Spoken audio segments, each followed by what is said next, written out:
Welcome to section 5.3. I can't get my video working, so you'll just have to listen to my beautiful voice. So here we go. Section 5.3, conditional probability and independence. It's all Algebra 2 stuff. Conditional probability means we're just working with part of the two-way table. So if we go back to this two-way table with gender and ears pierced, yes or no, I could start asking questions like, given somebody is a female, what's the probability they have their ears pierced? So that would be like probability pierced ears given female. So I'm only looking at females. I'm only looking out of 88 people. Out of those 88, 84 have their ears pierced. That would be it. Anytime you have a conditional probability, your denominator will not be the table total. It will just be part of it. So you should feel pretty comfortable there. Probably somebody's male given they have pierced ears. So I'm only looking at that row out of the 103, 19. There's formulas for this if you want to get all fancy technical, but we didn't really use them in class. I didn't talk about them. They are on your formula sheet, but I think the understanding is more important than the formula. You could do the same thing with Venn diagrams, and it's a little harder here because when you look at, in this case, the probability of A, I need to make sure I include the overlap. So you'll notice here, probability of A is 40%, and the probability of both is that 5%. So that overlap. All right. General multiplication rule and tree diagrams. All right, this is, we didn't talk about this formula really. The general multiplication rule is used sometimes when you're sampling without replacement, or you have a scenario where, I'll just use the one in the book. I don't really need to recreate the wheel here. All right, they're talking about tennis star Roger Federer. He made 63% of his first serves. When he made his first serve, he won 78% of the points. When he missed, he only won 57% of the points. So what they're getting at here is some of these probabilities are conditional probabilities and some are not.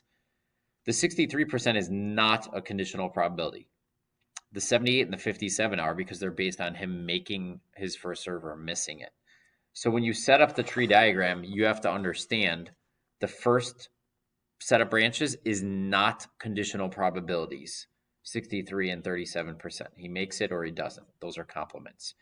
Given that he makes it, the probability he wins the second point or wins the point is 78%. That means there's a 22% chance that he doesn't.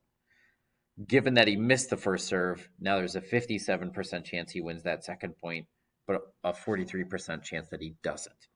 Now, if I multiply across the branches, I'm going to get the probability of and. So if I want the probability he makes the first serve and wins the point, I multiply the 0.63 times the 0.78. So that happens, sorry about that, almost 50% of the time. So each of these, as I multiply across the branches, will give me the probability of A and B. That's what the general multiplication rule is saying. And then what you want to be able to do is take a tree diagram and start to answer conditional probabilities based off of it. So here they've done just that. What is the probability that, where did it go? All the way down here. That he missed the first serve given he wins the point. Well, given that he wins the point, there's two scenarios. He wins here and here. So when I'm doing this, my denominator is the sum of those two. That's the probability he wins a given point. And then the numerator would be, out of those two scenarios, what's the probability he missed the first serve? Well, it's this 21.09 or 0.2109. And then I'm just going to divide those, and you can see down here, that's where that's coming from. So given that he wins the point, there's about a 30% chance that he missed his first serve.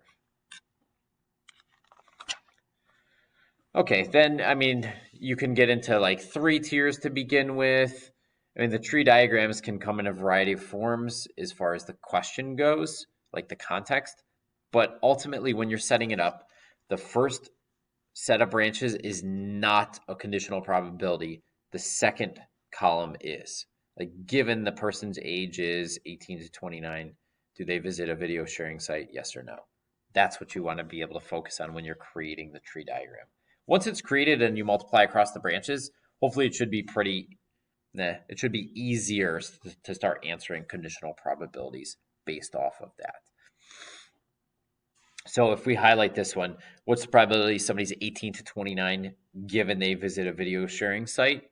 Well, if I just focus on people who visit the video sharing site, I have 3 different scenarios where that happens. 1, 2, 3. And if I've multiplied across the branches already, I'm just summing those 3 up, which you can see they've done here. Now, out of that 49% chance that somebody visited a video sharing site, out of those 49%, what percent was 18 to 29? Well, it's just going to be this top group, that 18 or almost 19% out of the 49. That's what you see here. Okay, then independence. There's 2 ways to check for independence, and this one I'm going to write down. There's 2 formulas that are not given to you that you're going to need to know to check for independence. Formula number 1, the probability of A given B equals the probability of A. And formula 2, probability of A and B equals the probability of A times the probability of B.